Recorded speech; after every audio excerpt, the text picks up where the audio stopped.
અંકલેશ્વરના જૂનાદેવી ગામમાં તાડના વૃક્ષ પરથી તાડફળી કાઢી થતું વેચાણ કરી કમાણી કરતા ખેડૂતો। કુદરતના અખૂટ ભંડાર એવા તાડના વૃક્ષનો ઉછેર ધીમો થાય છે। લગભગ 10 વર્ષ બાદ આ ઝાડમાં વૃદ્ધિ થાય છે, ત્યારબાદ તે ફળ આપે છે। આ વૃક્ષ ભલે છાંયડો ન આપે પરંતુ શીતળતા તો બક્ષે જ છે। ઉનાળો માધ્યાહને પહોંચ્યો છે અને ગરમીનો પારો 40ની ડિગ્રી વટાવી ચૂક્યો છે, ત્યારે અસહ્ય ગરમીમાં બચવા માટે લોકો અવનવા નુસ્ખા અપનાવી રહ્યા છે। ઉનાળાની અમૃત ફળ ગણાતી અને ગરમીમાં ઠંડક આપતી ગુણાકારી તાડફળીનું લોકો મોટા પ્રમાણમાં ખરીદી કરી રહ્યા છે અને ગરમીમાં ઠંડક મેળવવાનો બહુધા પ્રયાસ કરી રહ્યા છે। અંકલેશ્વર તાલુકામાં એકમાત્ર જૂનાદેવી ગામની સીમમાં વિપુલ પ્રમાણમાં ખેડૂતોના ખેતરમાં તાડના ઝાડ આવેલા છે।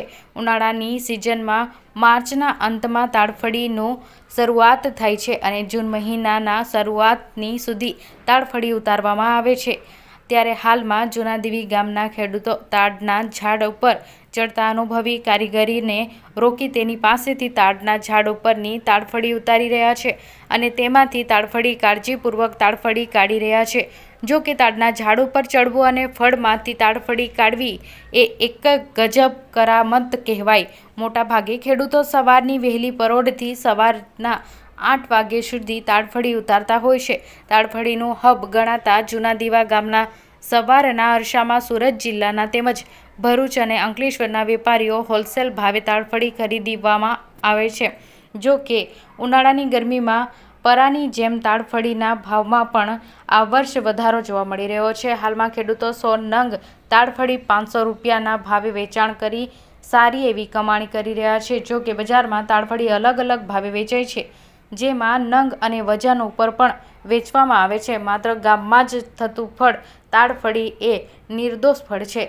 તાડફળીનું સેવન કરવાથી શરીરમાં પાણીનો પ્રમાણનો ઘટાડો થતો નથી, તે ખાવાથી રોગપ્રતિકારક શક્તિ મજબૂત અને ઉનાળાના સમયે શરીરમાં પાણી ઓછું થઈ જવાની ઉણપ દૂર કરીને ઝેરીલા પદાર્થ બહાર કાઢે છે, જેથી પાચન ક્રિયા સારી થાય છે। તાડફળીમાં ઘણા મહત્વના પોષક તત્વો મળી આવે છે, જે આપણે શરીર માટે ફાયદાકારક હોય છે।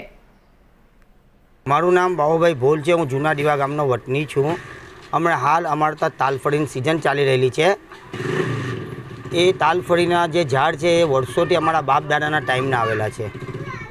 હા, એ ઉનાળાનું અમૃત ફળ કહેવાય છે। એ ઉનાળામાં જ આવે છે અને એને અમે લોકો એ ઝાડ પરથી કારીગર લોકો ઉતારે છે અને એને કારીગરીથી કાપીને એને લાવે છે અને અહીંયા એકત્ર કરીને જે બધા બહારથી સુરત, નવસારી, કોસંબા, ભરૂચ, અંકલેશ્વરથી બધા વેપારીઓ આવે છે, એ વેપારીઓ અહીંયાથી લઈ જઈને એ લોકો વેપાર